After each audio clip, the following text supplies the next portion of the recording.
Olá, gente. Boa noite a todas e todos. Vocês me veem e me ouvem?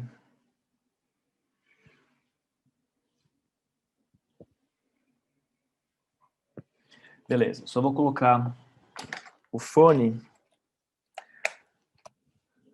Logo a gente começa. Olá, gente. Boa noite a todas e todos. Vocês me veem e me ouvem?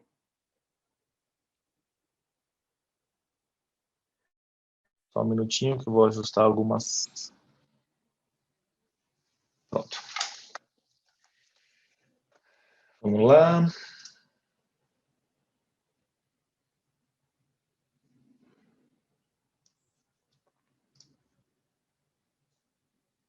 Só confirmando, vocês ainda me veem e me ouvem?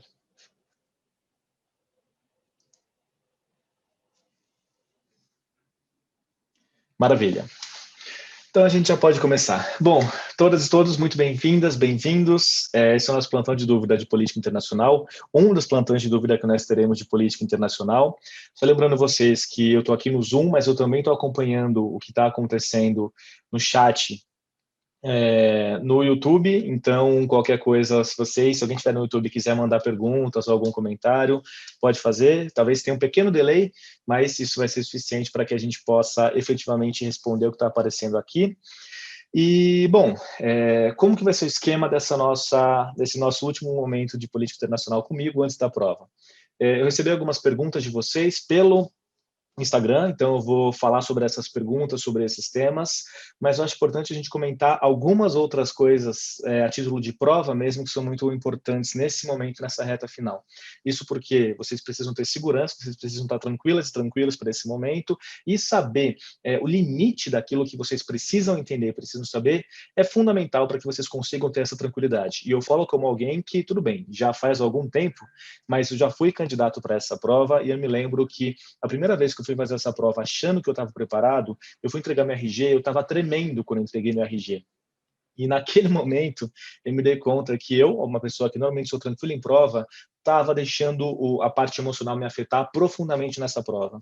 2015 foi a última vez que eu prestei essa prova. Em 2015, eu já estava dando aula no INDEG há um ano, e foi a primeira prova que eu fiz tranquilo.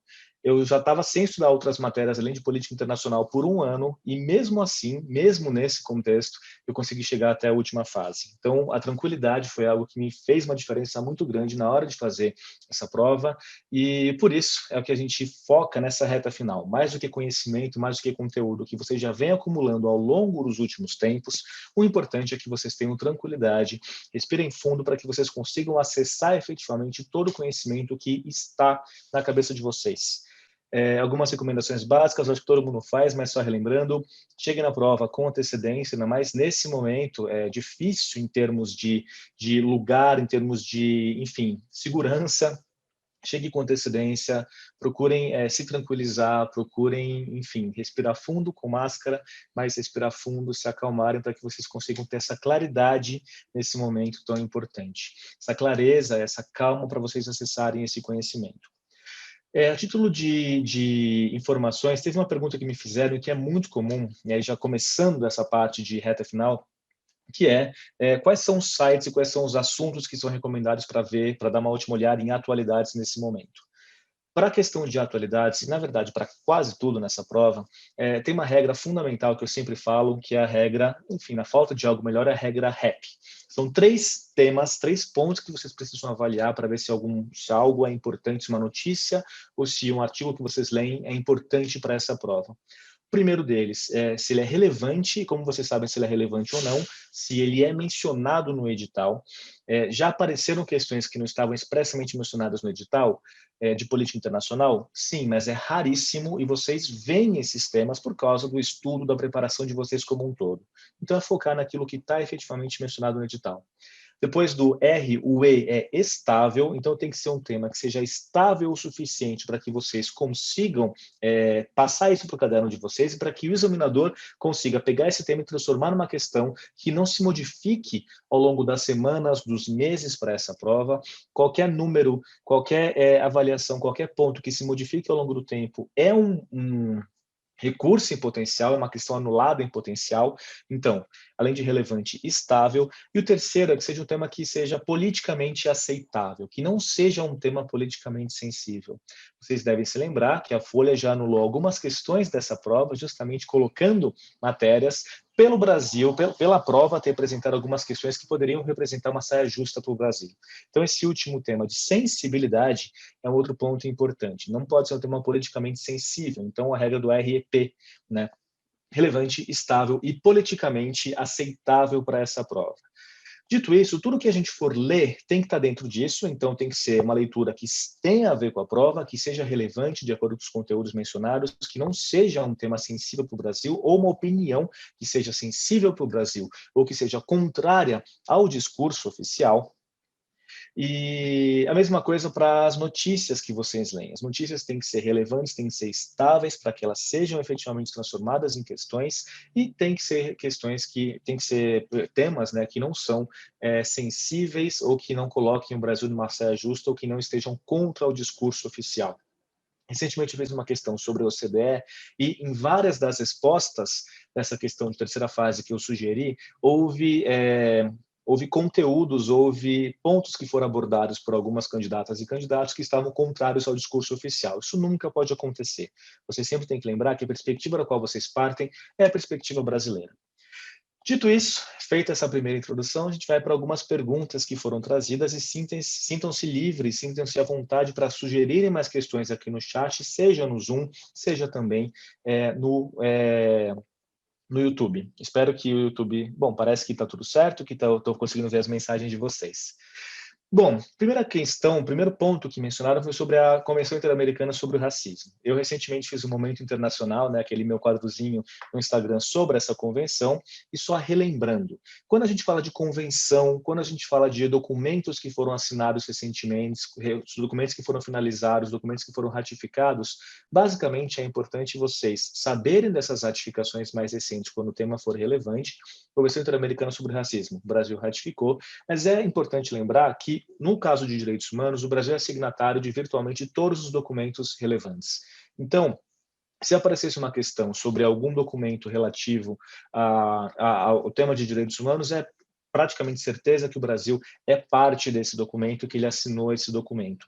As exceções, normalmente, elas costumam ser lembradas. E no caso de direitos humanos, não há nenhuma, agora, exceção que seja relevante. No caso da ratificação da Convenção Interamericana sobre Racismo, obviamente que, em termos sociais, é importante, mas para o CSD é muito simples. Foi um documento que foi assinado recentemente. Isso pode ser um bom exemplo para uma terceira fase, que cai uma questão sobre direitos humanos. Isso pode ser um tema de alguma questão, só que, como é muito recente, é difícil que tenha dado tempo de ser cobrado na prova. Então, é um tema que não merece muito mais atenção. Haverá aulas preparatórias de política internacional para a terceira fase? Sim, haverá, e eu ministrarei essas aulas. Então, aproveitando essa pergunta que veio, resolvido, né? Sim, vai ter curso preparatório específico para a terceira fase de política internacional. Outro tema que me perguntaram, eu vou falar depois sobre o conflito Israel-Hamas, mas antes disso, sobre acordos recentes e a relevância, ou falar um pouco sobre esses temas de Brasil e Estados Unidos. Para nossa alegria, a gente tem uma referência fundamental, essencial, todo mundo sabe, todo mundo deve conhecer, que é o próprio site do MRE. Me fizeram uma pergunta, né, se eu podia comentar acerca dos acordos relevantes sobre o Brasil e Estados Unidos e explicar um pouco sobre eles.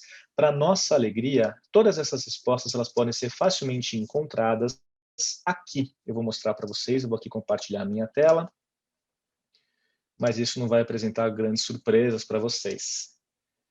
Está aqui. Site do MRE. É a melhor fonte que vocês vão ter para tudo isso. Ele está atualizado para os países relevantes que são mencionados no edital, ele está com um link para declarações recentes. No caso de visitas, ele também tem um link para alguns aspectos relevantes das relações bilaterais, vocês já devem saber disso. No caso de Brasil e Estados Unidos, se alguém não leu ainda isso, eu recomendo fortemente que vocês leiam, é rápido, e já houve questões de outros anos que mencionavam explicitamente o site o site do MRE como fonte de resposta, fonte de perguntas na terceira fase e do TPS, e as informações aí contidas são aquelas que são mais relevantes da perspectiva da diplomacia brasileira. É perfeito para a gente. O site do MRE é a fonte mais rica que vocês têm de informação e, por sorte, ele estava bastante desatualizado, tinham várias partes que estavam vazias, mas ele foi mais atualizado recentemente, é a melhor fonte que vocês vão ter. Acerca de Brasil e Estados Unidos, o que tem de mais recente, mais importante? O lançamento do diálogo trilateral, a gente teve a visita, não é tão importante, mas está aqui mencionado caso alguém queira ver. O acordo de comércio e cooperação econômica relacionados a regras comerciais e transparência, o que ele fala? Regras comerciais e transparência. Tem a visita do Ernesto Araújo, então também tem declaração.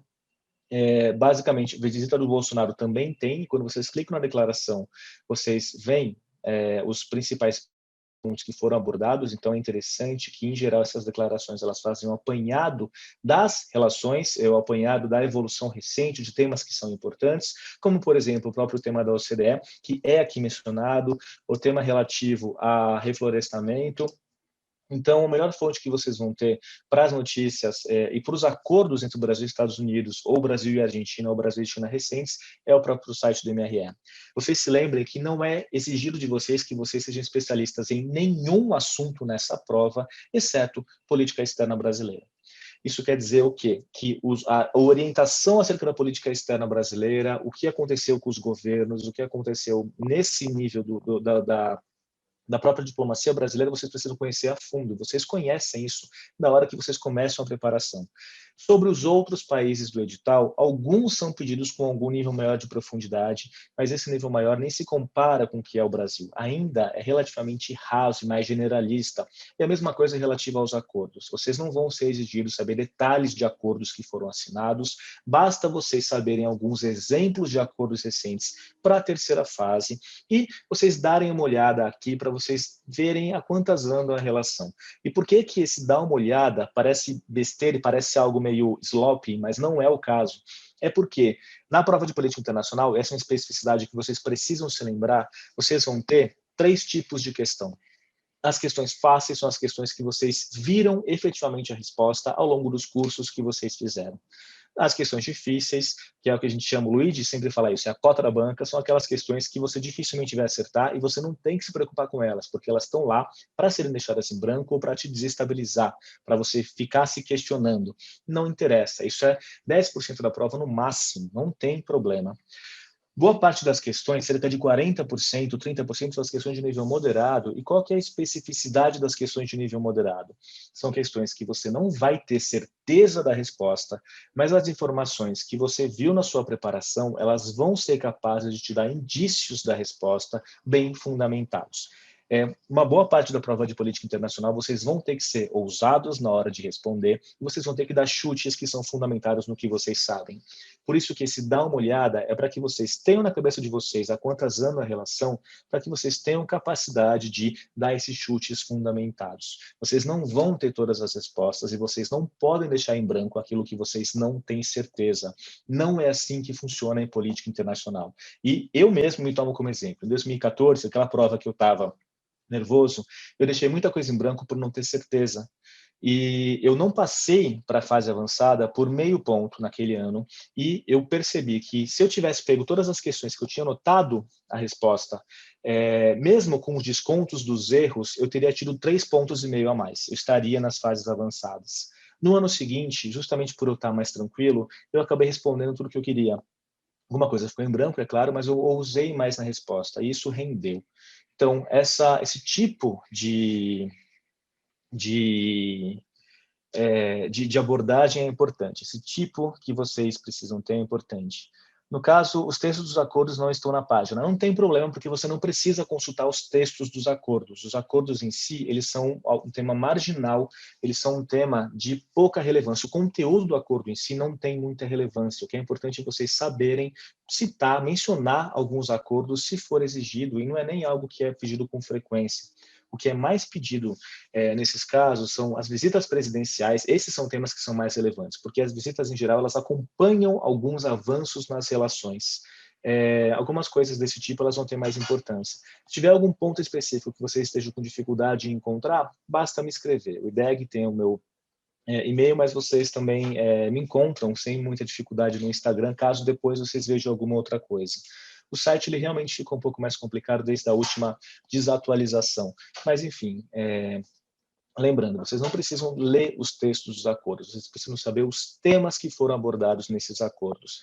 Em geral, as reuniões importantes, elas são acompanhadas de uma notícia da Agência Brasil ou de alguma notícia de jornal mesmo, Estadão, Folha, e nessas notícias, os principais pontos eles são abordados, os principais feitos dessas relações ou algo do tipo. Então é assim que dá para vocês conseguirem entender um pouco melhor como funciona. Próximo tema que mencionaram também, depois disso de Brasil e Estados Unidos, foi a questão de Israel e Hamas. E aí a gente tem que lembrar da questão do RAP que eu falei para vocês. É um tema relevante? É um tema relevante. Israel-Palestina é um tema relevante, está mencionado expressamente no edital, portanto, vocês precisam atentar. É um tema estável. Ele pode ser abordado de forma estável. Como? Com alguns marcos, alguns temas que não mudam. Então, o que é importante? Esse conflito começou por algum motivo, a gente vai ver, então o motivo é relevante, e alguns desenvolvimentos, algum cessar-fogo que ocorra é relevante, como ocorreu há pouco tempo, ainda que, sempre esse cessar-fogo tem um cessar-fogo, às vezes tem alguma violação, aí tem algum retrocesso, mas é importante vocês saberem desses marcos de início, marcos de finalização, e acerca do conflito em si, o tema de motivação pode ser delicado, porque, em geral, esses temas, esses conflitos, eles acompanham versões diferentes do que acontece. Então, é muito difícil você ter uma questão que crave um motivo acerca do início de algum processo quando é delicado. Israel-Palestina é delicado. O que provavelmente pode se falar numa questão é que houve um recente acirramento de tensões. Se a gente for ver as razões associadas a esse acirramento de tensões, são razões associadas efetivamente a região da mesquita de Al-Aqsa, e aí houve manifestações, houve alguns incidentes em torno dessa mesquita, lá em Jerusalém, e aí desses incidentes começou uma escalada, então a gente teve uns incidentes associados, primeiro, a próprias operações policiais lá por perto, alguns deslocamentos de população palestina lá por perto, depois uma marcha da extrema-direita israelense naquela região também, e por conta disso, essa marcha, esse acirramento de tensões, houve retaliação do Hamas, então o Hamas, houve mísseis que foram lançados em direção a Israel. Esses mísseis tiveram um alcance maior do que Israel estava preparado, eles conseguiram driblar o sistema antimíssil, alguns chegaram até Tel Aviv. Então, isso levou, claro, tensão, os dois lados, eles vão agir muitas vezes de maneira inapropriada, mas isso levou uma resposta absolutamente desproporcional de Israel. Jamais teria na prova resposta desproporcional, mas é essa leitura que eu faço. Mas é justamente isso que, para a prova, vocês têm que pensar. O que vocês conseguem estabilizar que não é politicamente sensível? Houve um acirramento de tensões. Isso é algo que é fixo, isso é algo que é uma linguagem bastante neutra. Houve incidentes. Agora, quem começou ou quem, enfim, é culpado, isso não vai aparecer na prova porque é politicamente sensível. Então, é sempre assim que vocês precisam lembrar, assim que vocês precisam abordar esses temas, pensando em sensibilidade, pensando em o que é estável. E no caso de Israel-Palestina, é isso. Em relação ao conflito Israel-Palestina como um todo, é muito importante que vocês se lembrem que é um tema bastante complexo, então vocês precisam lembrar do histórico desse conflito, precisam lembrar dos acordos de Oslo, acordo de White Plantation, das tentativas de Camp David depois, do processo com o Ariel Sharon da segunda intifada, da construção do muro, do rompimento do Hamas e Fatah. Esses marcos é importante que vocês tenham na cabeça, porque esses são os eventos que são estáveis e relevantes a ponto de serem cobrados na prova. O que eu recomendo de leitura, está um pouco longe, eu estou com fone, então não vou conseguir pegar, que é o Grande Oriente Médio, do Vicentini. Esse é um livro que eu recomendo bastante, eu acho ele bem bom para cobrir esse período. Está aqui do meu lado e eu procurando. Só que nesse momento para a prova, não recomendo que vocês vejam. Para depois, se quiserem, as primeiras 100 páginas são bem boas para falar justamente sobre esse período, que vocês têm.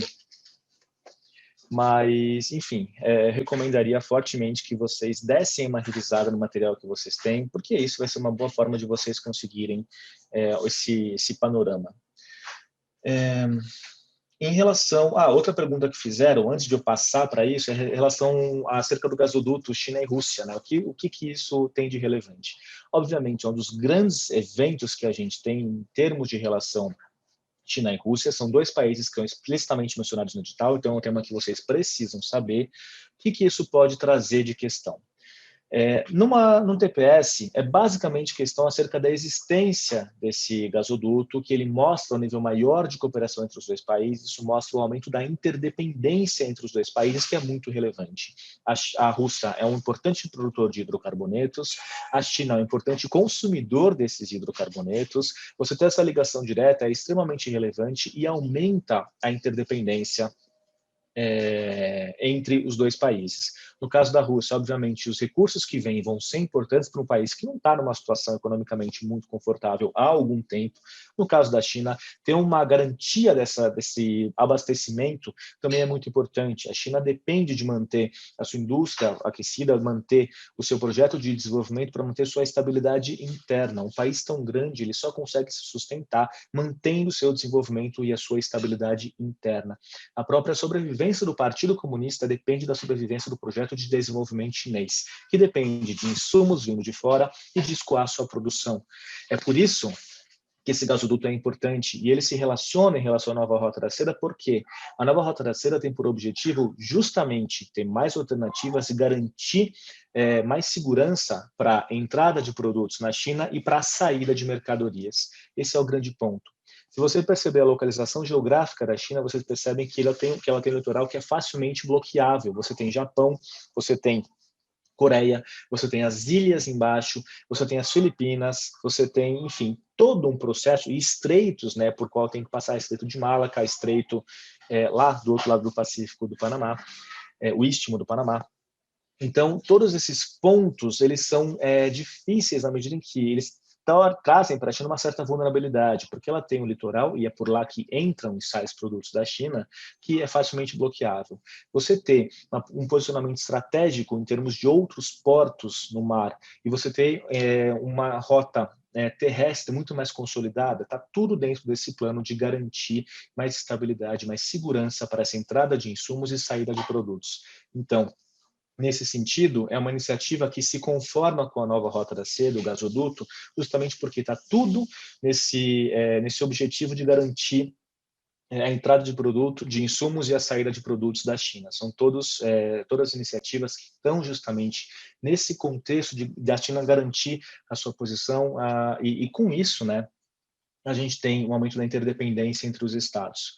Um outro ponto que pode ser mencionado é justamente o fato de que a gente vê cada vez mais uma articulação entre países que não são o centro tradicional, e essa articulação faz parte de um movimento que alguns autores chamaram da ascensão do resto, o Walter Mead falou da volta da geopolítica. Então, alguns autores vêm discutindo esse movimento, que é a grande característica do século XXI, que é a desconcentração de poder em termos globais. A conformação do BRICS faz isso, essas alianças de China com outros estados também estão nesse mesmo contexto de uma desconcentração de poder e de disputas estratégicas que se estabelecem entre China e Estados Unidos também, que vão ter reflexo em diversas outras agendas. A gente vê isso na agenda comercial. Tivemos um acordo que foi negociado, mas que precisa avançar para as fases seguintes, e esse é um tema que vocês precisam saber para a prova, né, o acordo de China e Estados Unidos comercial. Nós vamos ter agora certas adaptações por conta da mudança de governo, mas a gente já percebeu pelos discursos que esse tom não amistoso, esse tom de clara competição estratégica tende a permanecer. Então, em relação ao gasoduto, acho que esses são pontos que vocês precisam se lembrar. Tem uma questão da terceira fase muito específica, de 2015, inclusive, que eu acho que ela dá um bom exemplo para como esse tema poderia ser mencionado na prova. A questão pedia para dissertar sobre as relações entre China e Japão nas últimas décadas e falar também sobre o impacto, o Buba está aqui vendo as plantas, o impacto dessa dinâmica entre China e Japão para o fortalecimento do multilateralismo, em especial nas Nações Unidas.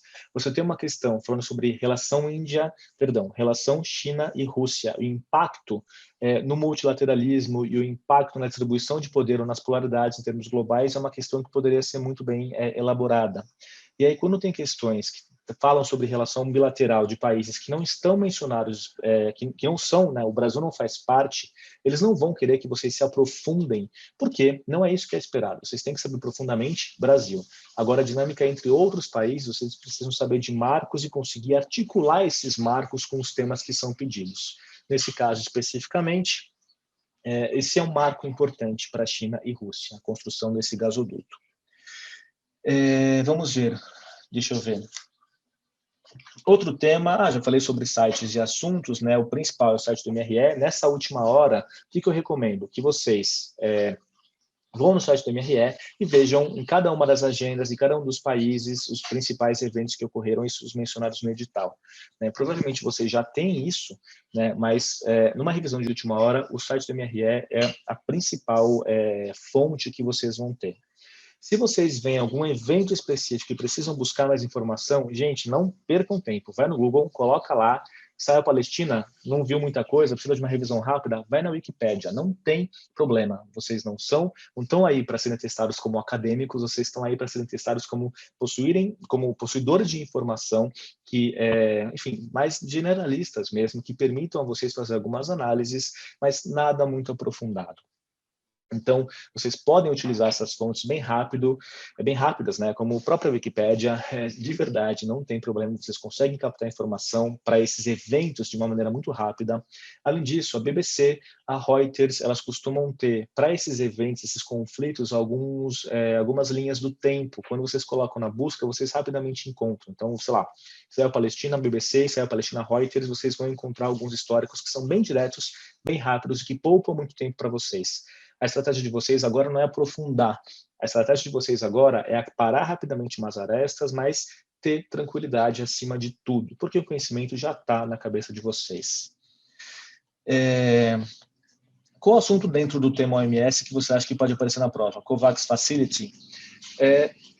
O problema de OMS é que é um tema que tem um caráter um pouco sensível, infelizmente, é bizarro, mas o que eu recomendaria? Que vocês soubessem iniciativas importantes que foram tomadas no âmbito de combate à pandemia.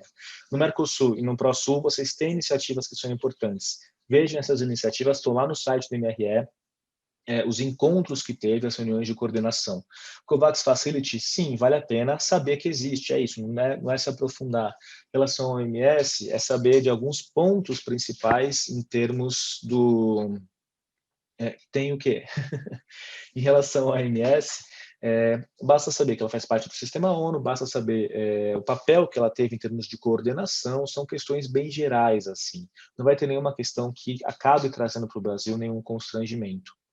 Tem coisa para o ProSul e do Mercosul sobre a pandemia. Sim, teve reunião de coordenação do Mercosul, do ProSul. O Mercosul ele destinou recursos do FOSEM, inclusive, para combate à pandemia, se for necessário. Você consegue achar isso facilmente nas notas do MRE. Então, vai nas notas do MRE, busca ProSul e busca Mercosul. Você vai achar essas últimas reuniões. Mas se você não achar, manda uma mensagem para mim. Mas, de qualquer jeito, isso vai ser abordado para a terceira fase também no curso. Isso foi abordado nos cursos que nós tivemos há pouco tempo, também com questões de terceira fase e pré-TPS. Então, deem uma olhada nisso. Eu acho que vale a pena vocês verem o que ProSul e Mercosul fizeram em termos de coordenação para a pandemia, porque é um tema quente, é um tema que o Brasil certamente valoriza. A agenda internacional do Brasil durante a gestão do Ernesto Araújo, o que mudou e quais as consequências? Então, esse é um ponto central, e essa questão acerca do que mudou e quais as consequências, ela precisa ser enquadrada em prova. Para a prova, quase nada mudou, sinceramente. Esse é um ponto central. Quando a gente pensa no CACD, a gente tem que pensar no discurso oficial como ele é apresentado.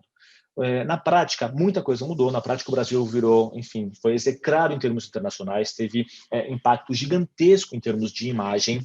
Tudo isso é politicamente sensível. Como que a prova lida com política externa brasileira para evitar temas sensíveis? Isso não é só agora em Bolsonaro, não. Isso é há muito tempo.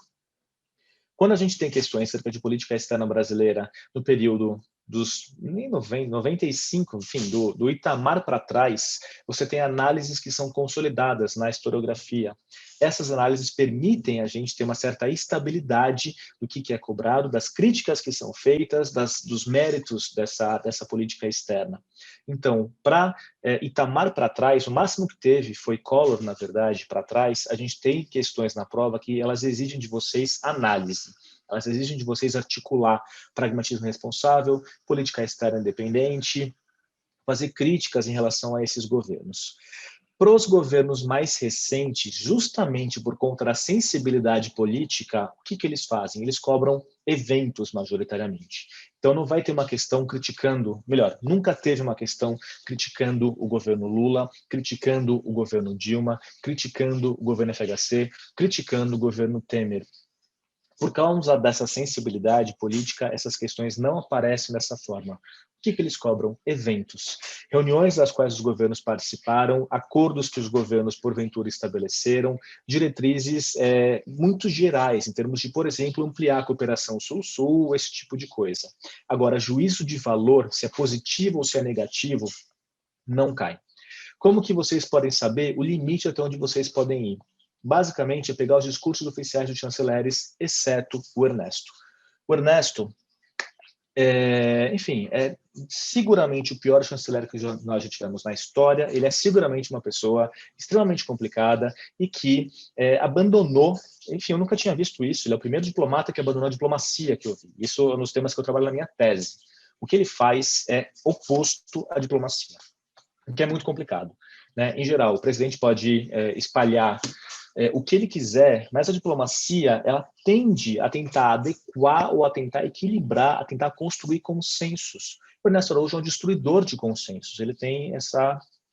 Enfim, deixa para lá. Vá com Deus. Mas o fato é, justamente por conta dessas mudanças, elas serem politicamente sensíveis, a chance de ser cobrado na prova é muito pouca. Se a gente pega mesmo até o discurso de posse do Ernesto Araújo, vocês vão ver que ele tenta... A tese do Chaibub é um dos pontos que eu bastante critico também na minha tese, mas enfim.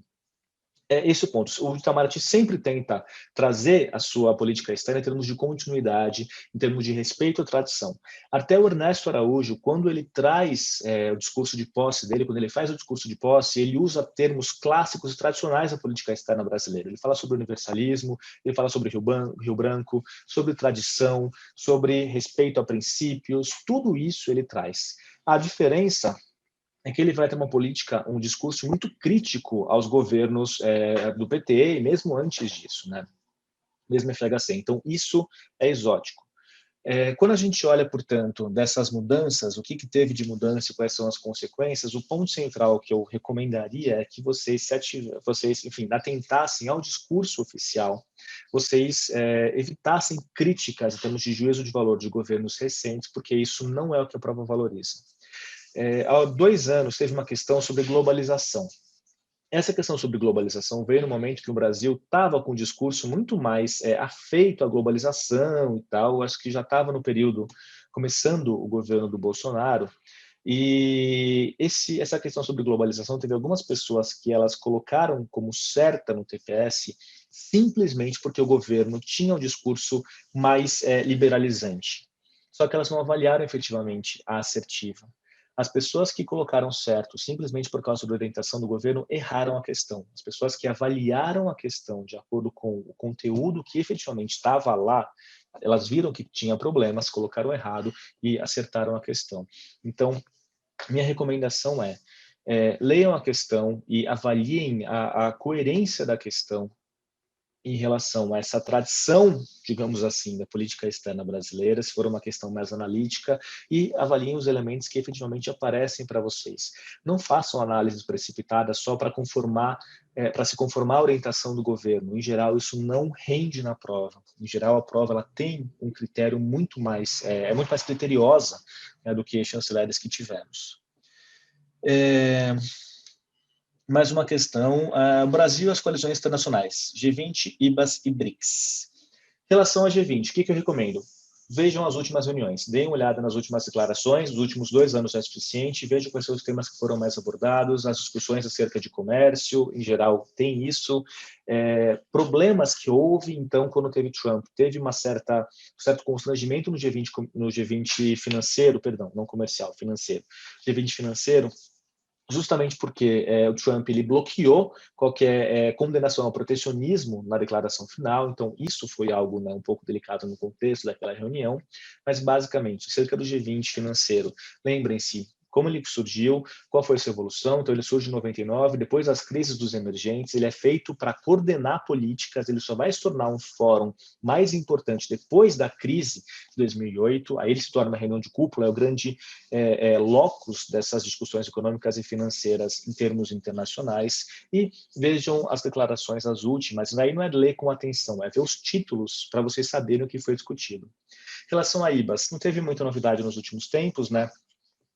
Faz tempo que não tem muita novidade, na verdade, desde que a África do Sul entrou no BRICS, as cúpulas do BRICS cobrem o IBAS, então não tem mais encontros, efetivamente, cúpulas do IBAS, mas tem encontros de ministros com frequência, está no site do MRE, na parte de notícias, você também tem, recentemente, você teve a formalização, o acordo, efetivamente, que cria o Fundo IBAS. O Fundo IBAS ele já estava mencionado na declaração que cria o IBAS lá em 2003, Declaração de Brasília. A gente então, tem há bastante tempo essa menção ao fundo IBAS, mas ele foi formalizado só recentemente. Essa formalização eu acho interessante. Outro ponto que, em relação ao BRICS, é ver as últimas reuniões. Então, basicamente, vocês acompanhem as últimas cúpulas, vejam quais são os principais temas que foram abordados. Se vocês lerem a declaração, nesse caso, vale a pena ver os títulos também, ou os parágrafos, mas olhe com um pouco mais de atenção, por quê? Quando vocês leem a declaração do BRICS, vocês têm o apanhado de política externa de Brasil, Índia, Rússia, China e África do Sul no mesmo documento.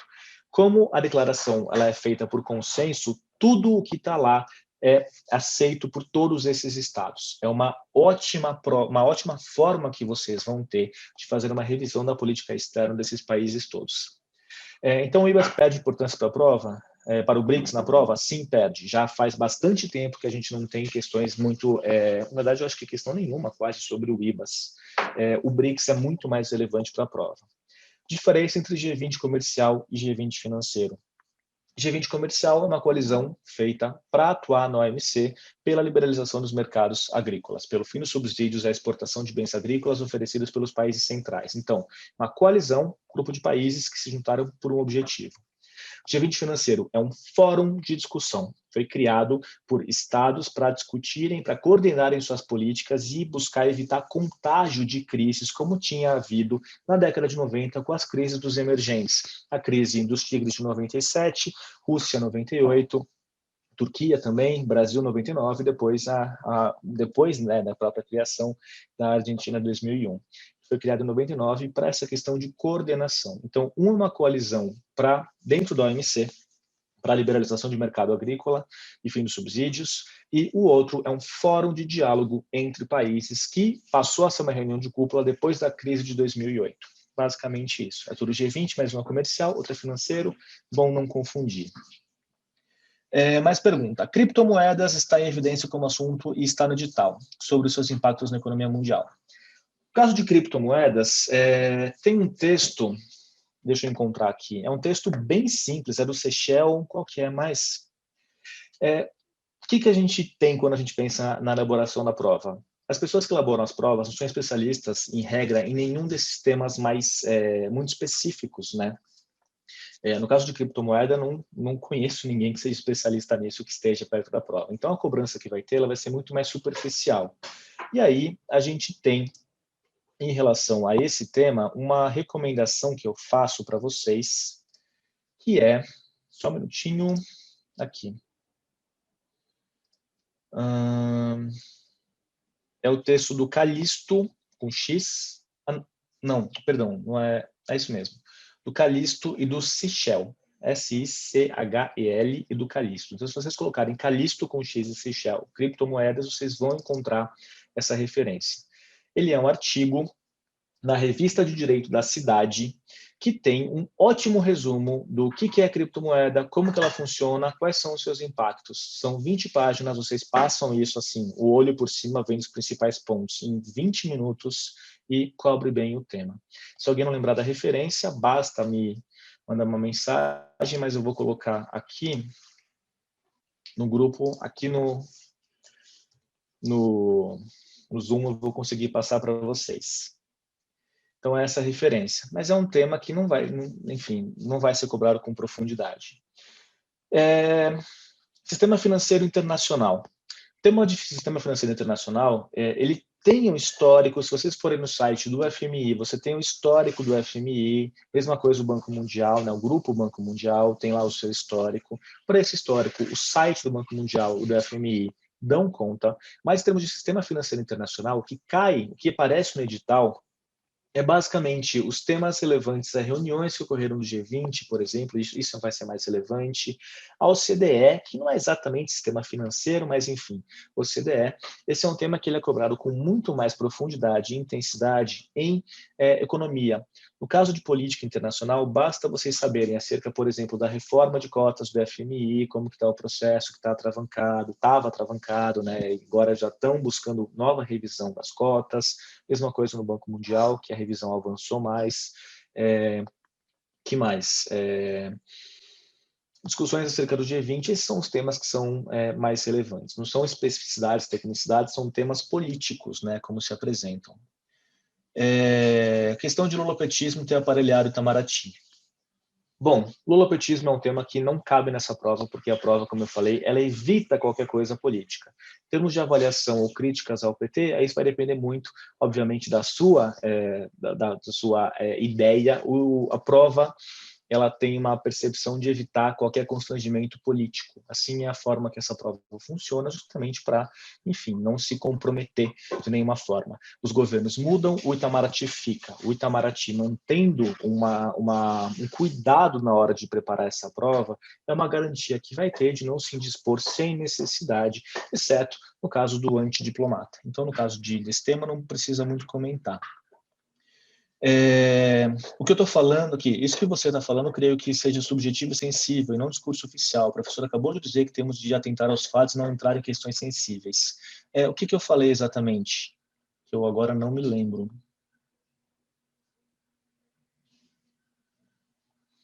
Mas, enfim, esses são os temas que são mais relevantes. Enfim, eu tenho uma opinião pessoal, isso está muito claro, mas o que a gente sempre tem é a forma de vocês pegarem a opinião de vocês e vocês filtrarem ela para que vocês consigam na prova vocês expressarem opiniões de maneira a não se comprometer. Boa parte do trabalho do diplomata é justamente ajustar a linguagem. Não é nenhum problema eu ser crítico ao Ernesto, todo mundo sabe disso, mas como que isso é abordado na prova? Críticas ao Ernesto cabem? Não podem ser feitas. Críticas à diplomacia, mesmo do Lula, podem ser feitas? Nunca houve isso na prova, nem em TPS, nem nas fases avançadas. Então, assim, basicamente, vocês saberem como filtrar. E ao longo, né, da preparação, esse é um trabalho que eu faço com vocês, que os outros professores de política internacional, o Vidal, o Napoleão, eles também vão fazer, e com o tempo vocês se acostumam a essa questão de discurso, não precisa ter muito problema em relação a isso. Vocês claramente conseguem perceber, né, que nos períodos mais recentes, vocês têm outro tipo de abordagem que está ligado aos eventos. Tem mais alguma pergunta?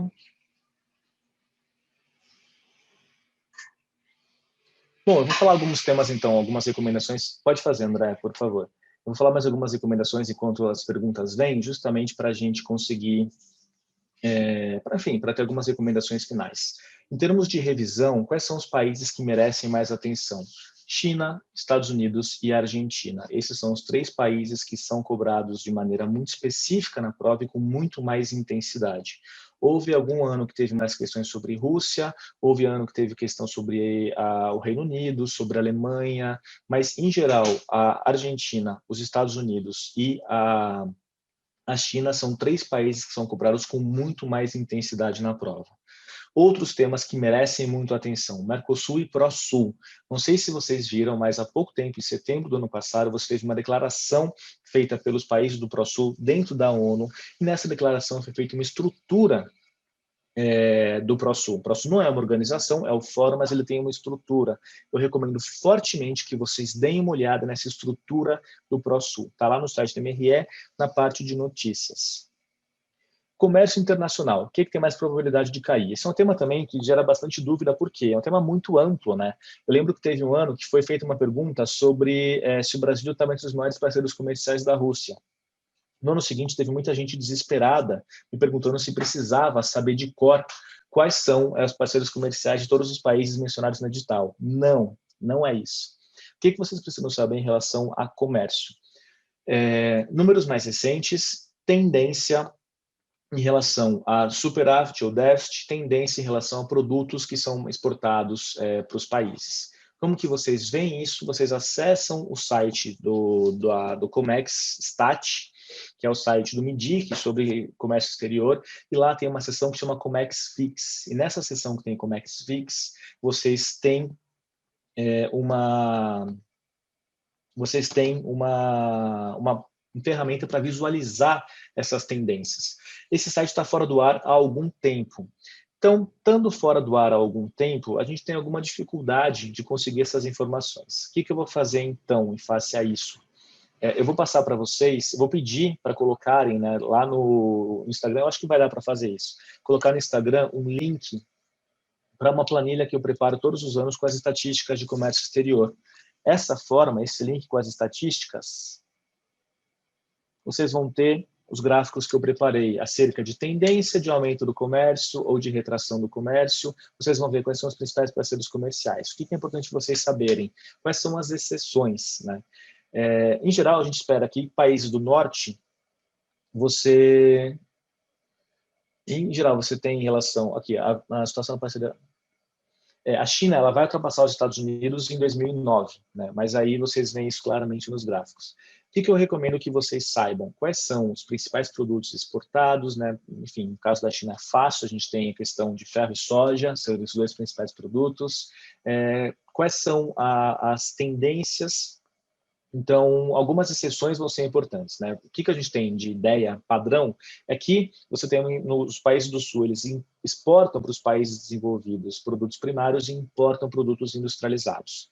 Essa é a tendência do Brasil com praticamente toda a União Europeia, por exemplo. Mas a gente tem uma exceção importante com os Estados Unidos, que o Brasil exporta para os Estados Unidos e importa dos Estados Unidos, na sua maioria, manufaturados. É um tipo de relação de comércio que foge da tendência, é bom lembrar. Brasil e Argentina. Brasil e Argentina, eles vão comercializar, na sua maioria, automóveis e autopeças, bens de maior valor agregado. São dois países do Sul com bens de maior valor agregado. Também é outro ponto que é importante vocês lembrarem. Então, esses são os elementos que são mais importantes. O Brasil foi superavitário, teve superávit grande com a China nos últimos anos. O Brasil estava com uma tendência de superávit com os Estados Unidos, depois da crise começou a ter déficit, esse déficit veio mais equalizado nos últimos tempos, até se tornar, enfim, né, alguma vantagenzinha para o Brasil. Então, esses são os pontos que vocês precisam ver. Eu vou passar depois os slides para vocês, é o material que eu preparei para que fique mais fácil vocês falarem sobre isso. Mas é isso, é basicamente acompanhar a tendência de superávit, déficit e os principais países mencionados no edital. Eu vou preparar um documento, vou pedir para circular lá no Instagram para que vocês consigam acessar isso sem grandes problemas. Deixa eu ver o que mais tem de pergunta aqui, que vai ser importante para a prova. Sobre a pandemia, chamar a diplomacia da vacina, etc. Eu acho muito difícil ter uma questão acerca de diplomacia da vacina. Diplomacia da vacina é um tema muito recente, muito controverso, as pessoas estão estudando isso ainda e o Itamaraty não se destacou nesse sentido. O que vocês poderiam mencionar? Por exemplo, vocês podem falar sobre, em relação à diplomacia da vacina, como a China ela teve uma política de buscar ampliar sua influência, e a Rússia também, e a vacina fazendo parte dessa estratégia. Óbvio que não é só para expandir influência, tem questões que estão associadas a, enfim, a gente pode falar questões de proteger as populações, de você evitar que cepas novas elas circulem, esse tipo de coisa, tem a questão de cooperação sul-sul, tudo isso é importante. Então, em relação à diplomacia da vacina, eu acho difícil ter algo muito consistente em relação a isso, mas vocês podem mencionar isso. Mas sempre lembrando, né, que quando vocês mencionam alguma coisa do tipo, vocês têm que sempre equilibrar o discurso para ser o mais consensual possível. Tem que ser um texto que, se o Ernesto lesse ou se o Amorim lessem, os dois poderiam aceitar. É essa a meta de vocês quando vocês estão fazendo a prova. Deixa eu ver. Lembrei, eu estava comentando acerca de questão de relação comercial. Teve uma questão, em alguns anos atrás, que falava sobre, né, o Brasil ser um dos maiores parceiros comerciais da Rússia. Essa questão vocês tinham plena condição de responder e faz parte daquelas questões de faz ou não faz sentido, por quê? Vocês não teriam que saber qual que é o ranking do Brasil nas relações da Rússia. Vocês teriam que saber o quê? O que a Rússia exporta em sua maioria? Hidrocarbonetos. Qual é o grande mercado desses hidrocarbonetos? Os países do entorno, os países europeus. Agora, né, a gente vai ter a China como um grande mercado. É razoável vocês pensarem que que o Brasil está na frente de outros 12 países europeus, por exemplo, que vão absorver hidrocarbonetos da Rússia? Não, é muito improvável que isso aconteça. É muito mais provável que o Brasil esteja mais para trás por conta dessa relação muito mais intensa que a Rússia tem, por conta da própria proximidade, por conta do que ela exporta com países europeus. Então, mesmo vocês não sabendo quais são os maiores parceiros comerciais da Rússia numa lista, vocês têm condição de responder, e é essa a ousadia, vocês vão ter condições de responder que é improvável que o Brasil esteja entre os 12 maiores e que, portanto, vocês colocarem lá um errado nessa assertiva é um chute muito bem dado, provavelmente um gol. E foi isso que aconteceu. Então, você sempre tem que lembrar, né, dessa estratégia de avaliar se faz ou se não faz sentido. Relações internacionais. Teoria das relações internacionais. Tem chance de cair? Muita. Ela caiu em quase todos os anos desde 2008, que é quando a prova assume a atual conformação dela. Em geral, uma questão todos os anos, já teve ano de mais de uma, mas a regra é uma questão de teoria das relações internacionais. Sempre tem. Quais são os temas que são mais privilegiados pela prova? Realismo, liberalismo, construtivismo e escola inglesa. Nos últimos anos, a gente viu outros temas entrando, inclusive pós-colonialismo, feminismo, teoria crítica e assim por diante. Então, recomendo fortemente vocês revisarem o material de vocês sobre teoria das RI, que é muito importante e tende a cair com alguma frequência. Acordo Mercosul, teve alguma coisa relevante desde que concluíram a negociação do texto da primeira parte? Não, não teve. É importante saber que ele foi concluído, é importante exaltar se cair uma questão sobre isso, sobre o Mercosul, numa terceira fase, que ele foi concluído, mas não tivemos grandes avanços depois disso, por conta da dificuldade que é todo mundo ratificar e ele efetivamente entrar em vigor. Eu não sei o que está acontecendo, Larissa, sobre o Comex-VIX. Eu fui preparar uma aula há 3 semanas sobre comércio, 4 semanas, e eu não consegui acessar o site porque eu queria colocar os gráficos mais atualizados acerca de produtos. E aí algumas pessoas me falaram que os dados estavam sendo revisados e por isso estava fora do ar, mas aí depois falaram que era um problema com o navegador e eu ainda não consegui ver quais foram esses dados mais recentes. Mas aí eu tento buscar de outras formas para agregar a tabela para passar para vocês. Mas bom saber que você acessou na semana passada, que é possível que ele já esteja de novo no ar e que eu não tenha visto. Deixa eu até dar uma olhadinha aqui para ver se eu consigo acessar alguma coisa agora. Países,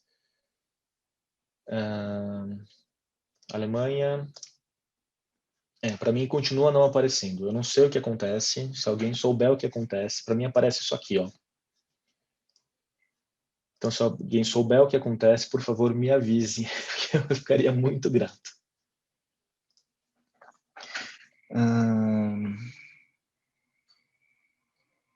A ASEAN pode ser um tema interessante pelo crescimento econômico e político. No caso da ASEAN, o que você tem? É um agrupamento que ele é importante saber que ele existe, é importante saber, enfim, como ele foi conformado, mas ele não tem muito mais importância para a prova por ser um tema muito específico. Ainda que você tenha, né, a questão do comércio com o Brasil tendo aumentado e tal, ele não está nos agrupamentos que, em geral, são privilegiados pela prova. Então, o que a gente tem de privilegiado pela prova em termos de agrupamento, coalizão, esse tipo de coisa? Mercosul, claro, era o Unasul, agora é ProSul também.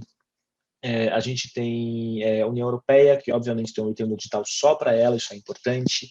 A gente vai ter também temas relativos, enfim, esses são os principais, basicamente. Aí o que vocês têm que precisa saber que existe, né? A gente tem a ASEAN, por exemplo, que é importante, a renegociação do NAFTA, que mudou de nome, né? USMCA.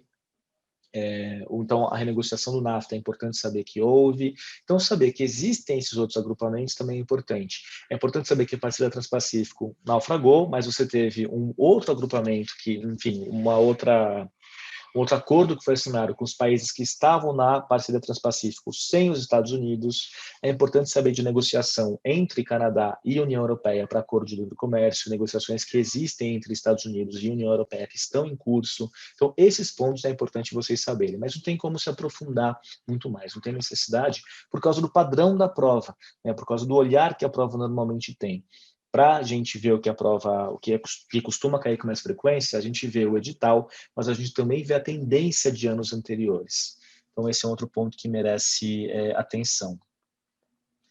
Eu não sei se Trading Economics também serve, vou dar uma olhada. Se tiver consistente com os dados que eu já tenho, vai servir, porque tudo depende de fonte. E às vezes as fontes que o Brasil coloca, elas são inconsistentes com as fontes que o Banco Mundial, por exemplo, coloca acerca de comércio.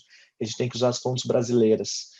Então, esse é um ponto. Mas se nós estamos com dificuldade de acessar, também o examinador vai ter dificuldade. Sempre lembrem-se disso. Tudo que vocês têm dificuldade em acessar, o examinador também tem. Então, é difícil uma questão especificamente sobre isso. Pois eu estou achando que está com algum problema mesmo. Mas se apareceram... tem gente falando que apareceram gráficos. Eu estava usando o Chrome. Eu não sei, eu vou dar uma olhadinha, mas eu vou tentar para passar para vocês os dados mais atualizados, de qualquer forma. Bom, mas eu acho que é isso, gente. A gente está chegando aqui perto de 1 hora, que era o tempo que a gente estava planejado. E aí, só lembrando, o principal nesse momento não é vocês ficarem lendo muita coisa. Bom, essa é a minha percepção, mas o que é incontestável. O principal nesse momento é vocês fazerem aquilo que deixem vocês mais tranquilas e mais tranquilos. Se vocês acham que nesses últimos dias vocês precisam revisar com mais intensidade, beleza, vocês podem revisar com mais intensidade. Se vocês acham que nesses últimos dias vocês devem ficar mais tranquilas, mais tranquilos, fiquem tranquilas e tranquilos. O importante é vocês fazerem algo que dê mais segurança para vocês. Falar sobre eventos importantes que podem vir. COPs, por exemplo. Em relação a esses eventos, o mais importante é vocês saberem o que ocorreu nas últimas edições. Então, a gente tem a perspectiva da próxima COP que vai ter em Glasgow? Sim. É importante vocês saberem também o que aconteceu nas últimas COPs de mais relevante. O Acordo de Paris é um documento marco. Vocês precisam saber o Acordo de Paris muito bem. Esse é um tema que pode muito bem ser cobrado, tanto TPS quanto terceira fase. Outra reunião importante que a gente sempre tem, todo ano tem, né, reunião do G20 comercial. Deem uma olhada no último documento. Reunião cúpula dos BRICS. Deem uma olhada no último documento. Última reunião do Mercosul. Deem uma olhada. E quando eu digo dar uma olhada, no caso do Mercosul, vocês verem os títulos dos comunicados que foram feitos. Em geral, você tem a declaração dos membros do Mercosul, a declaração dos membros e os associados e algumas declarações especiais. Só deem uma olhada nos nomes dessas declarações e deem uma olhada na última a declaração do próprio Mercosul, para vocês verem os temas que são privilegiados. Por que é interessante vocês verem esses temas? Porque isso pode ser conteúdo para vocês abordarem numa terceira fase. Mas percebam, terceira fase, daqui a algum tempo. TPS é foco. Outro evento que estava chegando, até onde eu sei, pelo que eu me lembro, o SMCA já está em vigor. Eles já renegociaram o acordo e, enfim, se ele ainda carece de ratificação, digamos assim, eu acredito que não, mas se ele carecesse, os termos que foram colocados, eles já estão implementados. Então, a gente já teve essa substituição, teve essa negociação. O que mais? Teve a questão das COPs, tinha o outro evento, o outro evento também é a ministerial da OMC. A gente vai ter a ministerial que vai ocorrer no meio do ano em Genebra. Já tem algum tempo que a gente não tem ministerial, estava marcada a ministerial era Nur Sultan, mas acabou sendo desmarcada por causa do contexto da pandemia, ela foi adiada e ficou para metade desse ano. Então, em relação ao ministerial da OMC, o importante não é vocês saberem que a próxima vai ocorrer. Isso pode ser mencionado, claro, né, no meio do ano. O importante é vocês saberem das últimas reuniões. No caso da reunião de Buenos Aires, ela não foi um sucesso, pelo contrário, a gente só teve algumas decisões muito pequenas, nenhum tema muito substantivo, e o que é interessante notar é que, em termos de perspectiva, né, a nova direção da OMC, a mudança do governo nos Estados Unidos são fatores que apontam, né, para alguma possibilidade melhor do que a gente tinha com o Trump sendo presidente dos Estados Unidos. Então, esse é um ponto que eu acho que valeria também mencionar acerca das reuniões. Sobre direitos humanos. Quando a Berta Luz reivindicou igualdade de direitos na Carta da ONU, a delegação norte-americana foi contra? Para ser muito sincero, eu não me lembro em relação a esse tema da Berta Lutz. Teve uma questão sobre ela há algum tempo, né, no TPS, mas em relação a esse tema, neste momento eu não me lembro, Lívia, sinto muito. Aqui, li agora que foi contra, mas li uma das mulheres que assinou a carta foi uma norte-americana. Não sei dizer detalhes acerca desse tema. Esse tema ele foi cobrado numa prova, mas ele, enfim, fez parte daquelas questões de nível bastante difícil. Depois que essas questões caem, as pessoas costumam dar um pouco mais de atenção, mas eu acho pouco provável que esse tema seja, pelo menos em PI, abordado de novo. Bom, outros temas que podem ser interessantes, deixa eu pensar. A gente falou, né, sobre criptomoedas, então é interessante vocês darem uma olhadinha para entender como é que essa dinâmica funciona.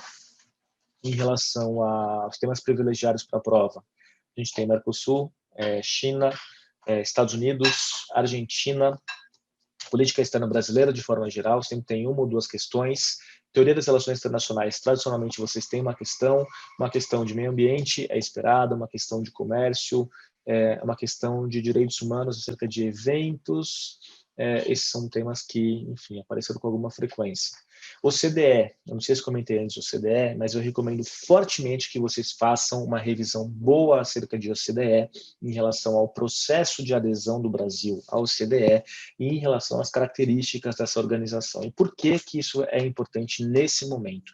Porque recentemente saíram artigos do Cozendei e do Godinho lá no Caderno de Política Exterior, falando especificamente da OCDE. Caderno de Política Exterior é uma referência que o examinador certamente vai conhecer e tem muito pano para manga. É um tema que foi privilegiado pelo Brasil, é um tema que tem o que ser perguntado, ele pode ser rico numa questão de terceira fase, mas também no TPS, portanto, eu recomendo fortemente que vocês deem uma olhada em OCDE. Esse é dos temas quentes.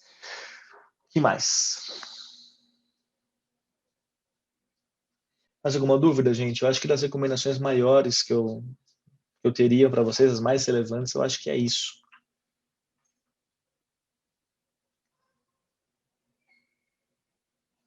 O processo de adesão da OCDE, eu recomendo que você dê uma olhadinha no artigo do Godinho ou do Cozedei, não lembro qual dos dois que fala sobre isso. E por que que eu recomendo que você dê uma olhada? Porque ele é um processo bastante complexo, né? Porque, primeiro, um país que vai querer ser membro da OCDE, ele vai declarar a sua intenção de ser membro, ele começa um processo de internalização dos principais instrumentos normativos da OCDE e participação nesses instrumentos, participação nos órgãos da OCDE. Então, a gente tem vários comitês específicos, vários grupos de trabalho, vários documentos. Então, o país ele começa o processo de assimilação desse acquis, que chama da OCDE. Ele vai fazer esse processo, ele vai aderindo aos instrumentos, ele vai aderindo aos órgãos, porque isso pode ser feito de maneira paralela, né? O Brasil, por exemplo, o primeiro órgão da OCDE que ele vai aderir é o Comitê do Carvão, isso em 96, no artigo do Cozendei está errado, ele colocou 94, mas na OCDE fala que é 96, aí começa, né, um relacionamento mais próximo do Brasil com a OCDE. Mas, basicamente, o país declara a adesão, o país começa o processo de assimilar todas as normativas, os instrumentos normativos da OCDE e participar dos órgãos. Depois disso feito, aí a gente vai ter, efetivamente, os membros da OCDE votando essa adesão. Então, por isso que quanto mais avançado um país está nesse processo, é mais provável que ele consiga mais rapidamente aderir. A Costa Rica está bem avançada, por isso que é esperado que em breve ela se torne mais um membro da OCDE, mas o Brasil está nesse processo. O Brasil avançou muito desde 2017. O Brasil ele é membro de mais de 90 entre instrumentos e grupos da OCDE. Na verdade, ele já está bem avançado, né, nisso. Ainda há processos que precisam ser assimilados. O Brasil tem alguns problemas que ele vai enfrentar acerca de normativa contra a corrupção, acerca de questões de meio ambiente, acerca de educação. Então, são alguns temas que são um pouco mais sensíveis. Mas numa avaliação que foi feita há não muito tempo pelo Ministério das Relações Exteriores, eles avaliaram que cerca de 90% desses instrumentos e órgãos da OCDE, o Brasil poderia aderir sem grandes problemas. Aí ele teria que ter adequações legislativas em alguns, para se adequar a alguns desses instrumentos, e ter algumas questões sensíveis política e legalmente também para a adesão de outros tantos. Mas basicamente mais de 90% o Brasil consegue cumprir, e para esses outros 10% o Brasil precisa se esforçar e se adequar. E aí, fazendo isso, você consegue ter uma possibilidade, enfim, de o Brasil aderir. Então, esse processo, como ele avança, é interessante que vocês deem uma olhada, mas num desses dois artigos, ou do Godinho ou do Cozendei, está muito bem explicado. Costa Rica entrou, é isso aí. Então, justamente nesse contexto, a gente tem a adesão nos momentos que você tem a maior participação desse quiz.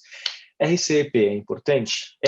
Basta saber que ele existe, né? Porque é dos acordos comerciais, dos mega acordos comerciais que são articulados, e dentro desses mega acordos comerciais é interessante saber que eles existem. E por quê? Porque se fala, né, tem um dos pontos do edital é justamente sobre essas negociações acerca dos grandes acordos comerciais. Por isso que valeria a pena dar uma olhada nisso. Outro tema que talvez já caiu na prova, mas caiu uma prova de um jeito muito sensível, né, muito básico, na verdade, foi acerca da OTAN. No caso da OTAN, o que vocês têm que saber? Vocês têm que saber por que ela foi criada, que ela passou por adaptações para se adequar ao período pós-Guerra Fria e alguns temas de atuação da OTAN mais recente. No caso dessa atuação da OTAN mais recente, vocês entram no site e lá tá facilmente, você consegue encontrar facilmente esses temas que são mais as ações que ela tem implementado nos últimos tempos. Mas eu não acredito que seja também dos temas que podem ser cobrados de forma aprofundada, também de uma forma bem rasa. Bom,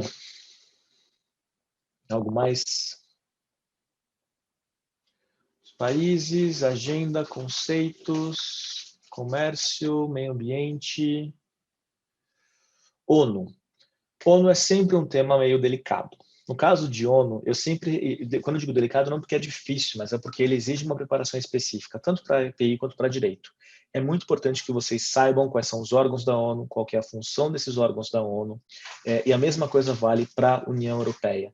São temas que são delicados, porque estão lá na carta, enfim, é meio que a parte de estrutura, né, é meio que decorar um pouco, mas vale a pena vocês darem atenção em relação a isso. Pode que sobre a Rússia não querer entrar na OPEP é uma questão de terceira fase. Nenhum nem outro. Acho muito difícil qualquer coisa relativa a isso cair. Uma terceira fase muito improvável, porque é muito específico. O TPS, não vejo muita possibilidade. Mas é isso. Vocês se aprofundarem em qualquer país que não o Brasil é muito pouco. Melhor, tirando Estados Unidos e Argentina, se aprofundar em qualquer um desses dois, qualquer outro país além do Brasil, é muito difícil. Então, para se aprofundar, isso em terceira fase também, Argentina, Estados Unidos e Brasil. No caso de China, não é China em si, mas relação Brasil-China ou China com outros estados, mas dificilmente numa questão de terceira fase, porque, enfim, é um tema também que é mais específico. Em relação ao Azerbaijão e Armênia, eu recomendo que vocês deem uma olhada em relação a esse conflito. Isso porque é um tema relativamente recente. Aí chegamos em conflitos, né? Acho bom falar um pouco sobre isso. Recomendo que vocês deem uma revisada acerca desses mais recentes. Então, a Azerbaijão vale a pena, dar uma olhada em Armênia e nos outros que já são meio que históricos, né? Então, contazando a questão da Síria, contazando a questão do Iêmen, eu acho importante vocês estarem atualizados em relação a tentativas de negociar essas questões, tentativas de acordo de paz. Então, o que leva a esses conflitos e quais são as tentativas que se faz de articulação para buscar uma paz. Então, no caso de Síria, tem bastante pano para manga, né? O processo ele vai avançar bastante, as negociações depois, as rodadas de Astana que foram feitas ao longo do tempo. Então, esse é um ponto também que valeria a pena dar uma olhada.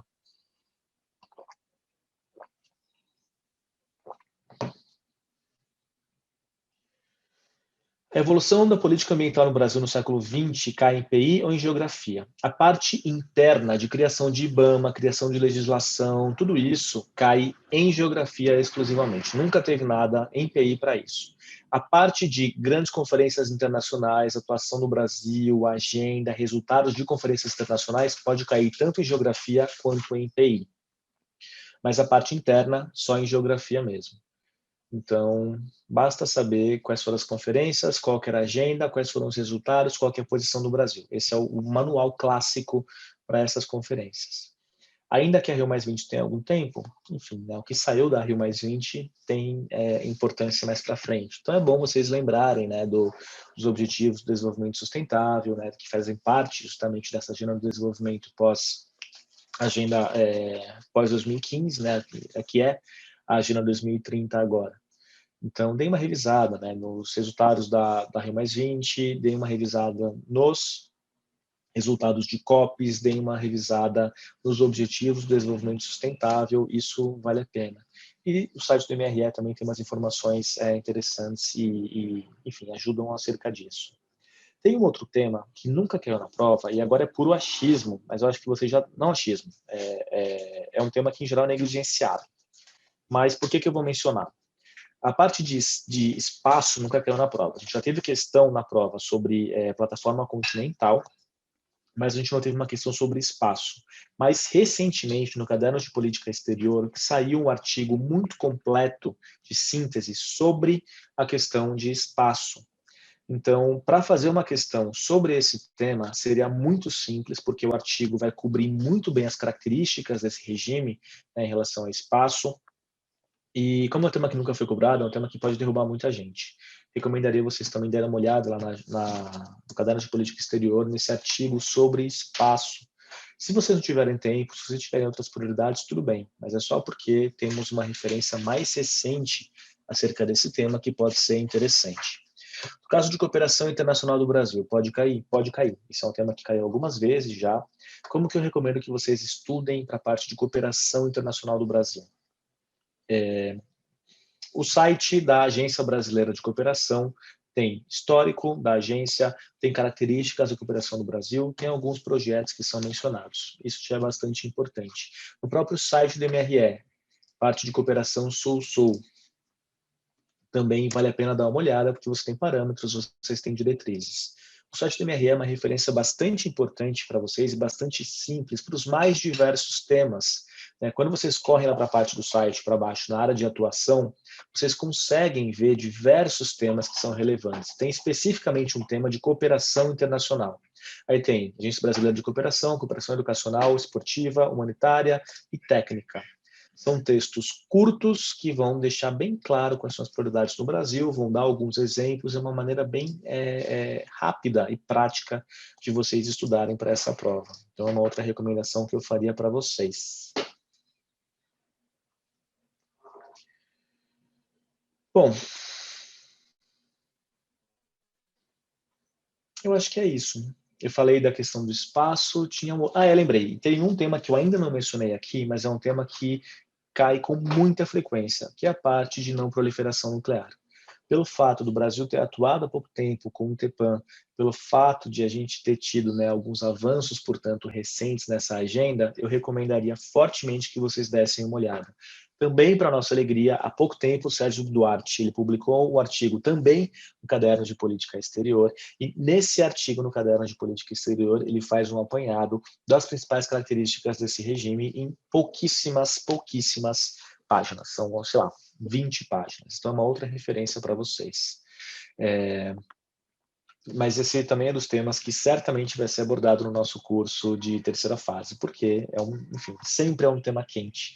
Você tem muito pano para manga, porque você tem, primeiro, iniciativas entre Estados Unidos e Rússia, você tem Brasil e Argentina, no aspecto bilateral, aí vocês têm as zonas livres de armas nucleares, aí vocês têm, no âmbito global, né, o TNP, os protocolos adicionais, vocês têm CTBT, vocês têm regime de controle de tecnologia de mísseis, grupo de supridores nucleares, vocês têm o TEPAM mais recentemente, então vários acordos Além disso, armas químicas e armas biológicas. Então, essa parte de não proliferação de armas de destruição em massa, de forma geral, é um tema muito rico e é muito fácil para que vocês consigam ter justamente enfim, mais é muito fácil para o examinador fazer questões acerca desses temas, questões que podem, né, acabar complicando vocês por conta justamente dessa proliferação de acordos e temas que pode surgir daí.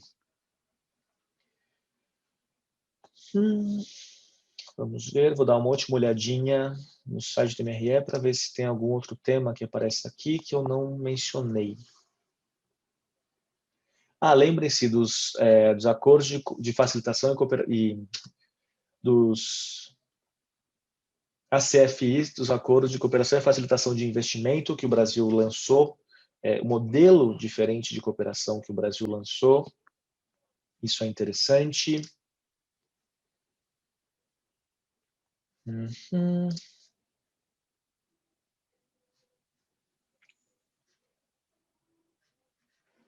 Eu acho que é isso, gente, que eu teria para mencionar.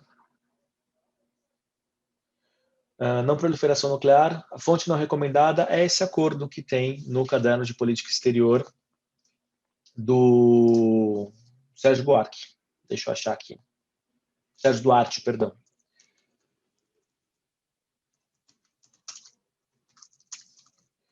E essa referência é boa justamente porque ela condensa muita coisa em pouco espaço. Ele faz tipo um apanhadão dessa agenda. Isso facilita bastante a nossa vida. Será que foi o último? Não me lembro agora. Para mim virar tudo um bloco só de temas.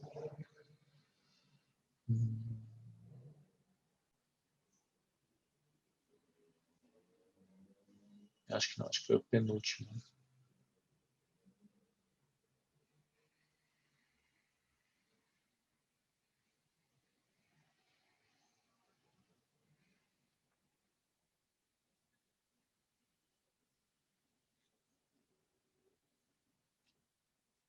Enfim, não achei agora, mas é fácil. Vocês dão uma olhada lá no índice dos últimos cadernos de política exterior, que sem grandes problemas vocês vão encontrar o texto do Sérgio Duarte sobre esses regimes.